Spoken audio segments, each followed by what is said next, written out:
माता पिता अपने प्यारे से बच्चे पर हर पल अपना प्रेम न्यौछावर करते हैं।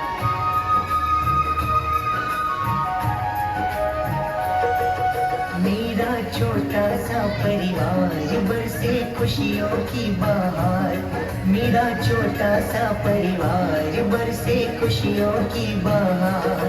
यही आरज़ू है, यही आरज़ू है सबको एक साथ रखना। यही आरज़ू है सबको एक साथ रखना। प्रभु तेरी कृपा हम पर यूं बरसाते रहना। प्रभु तेरी कृपा हम पर यूं बरसाते रहना। प्रभु तेरी कृपा हम पर यूं बरसाते रहना। प्रभु तेरी कृपा हम पर यूं बरसाते रहना।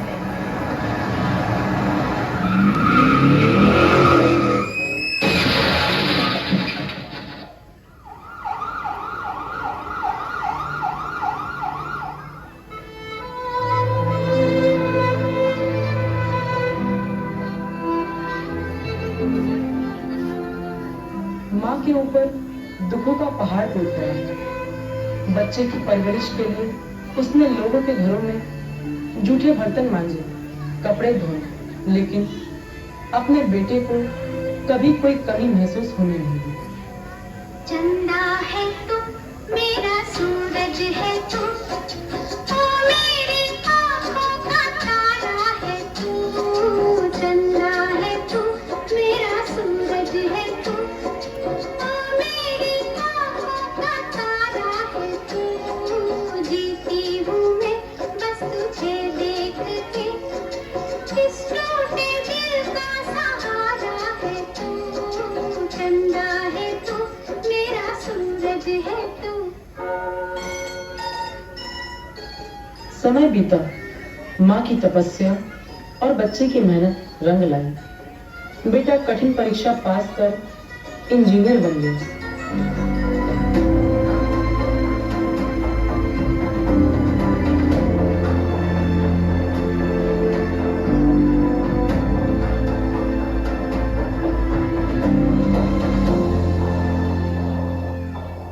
माँ, क्या कर रही हो? जल्दी से खाना खिलाओ, मुझे जोर की भूख लगी है। क्या कहा तूने? अभी तक खाना नहीं खाया है? इतनी देर हो गई थी तो ऑफिस में क्यों नहीं खा लिया? माँ, ऑफिस के खाने में वो स्वाद कहाँ जो तेरे हाथों की रोटी में है। अच्छा अच्छा, चल जल्दी से हाथ मुंह धो ले, मैं थाली लगाती हूँ। अब तो जल्दी से मुझे अपने लिए बहू लानी पड़ेगी, वही तुझे लाइन पर लाएगी। मेरी तो तू सुनता ही नहीं।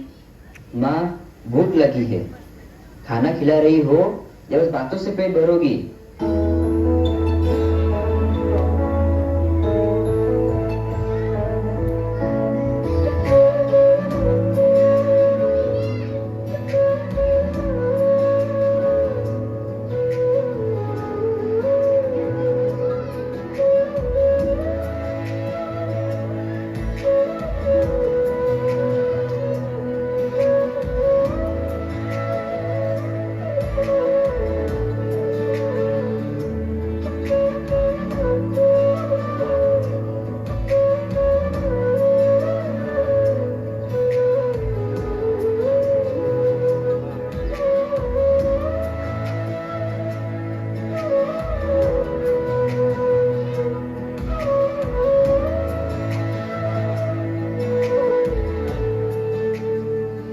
आज बूढ़ी माँ बड़ी खुश है।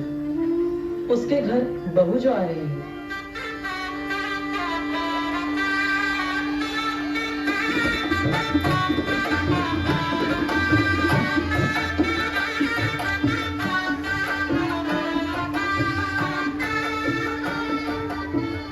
लेकिन ये खुशियां ज्यादा दिन तक टिकी नहीं। आधुनिक ख्यालों की बहू वो सास की संस्कारी बातें कांटों की तरह चुभती थी।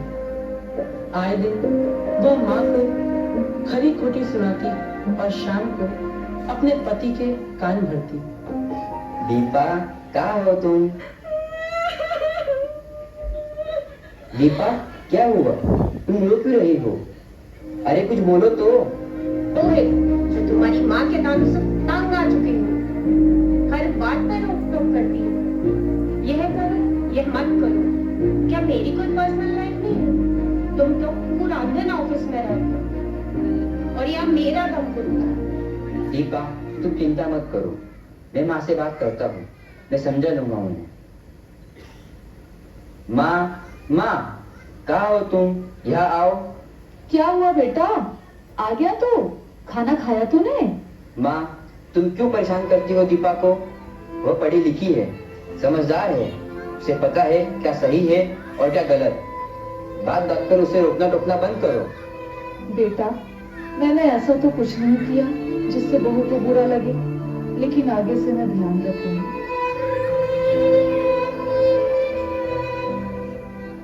लेकिन सास बहू का कलह दिनों दिन बढ़ता रहा और एक दिन। दीपा, कहाँ हो तुम?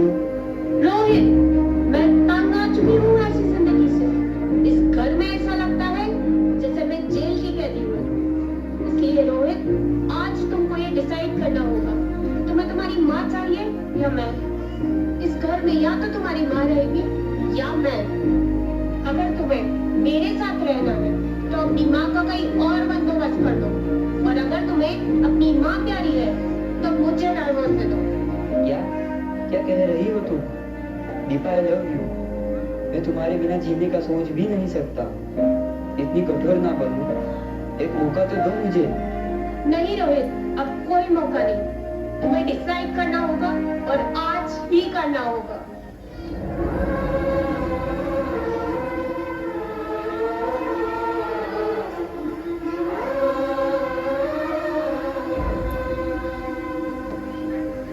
मैं क्या करूं?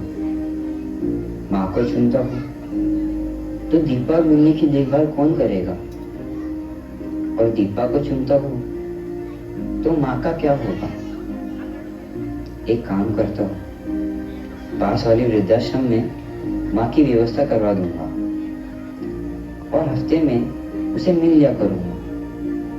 नहीं नहीं, मैं माँ को वृद्धाश्रम में नहीं छोड़ सकता, लेकिन अगर माँ को अपने साथ रखता हूँ तो दीपा घर छोड़ के चली जाएगी। फिर वो मुन्ने की परवरिश अकेले कैसे करेगी?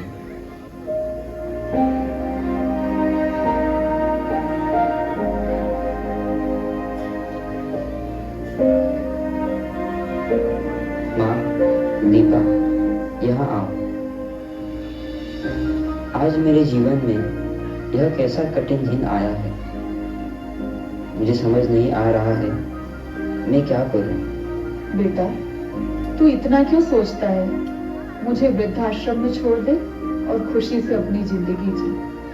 बहू तो मेरे साथ रहना नहीं चाहती, और अगर तूने उसे छोड़ दिया तो वह कैसे काटेगी अपनी इतनी लंबी जिंदगी?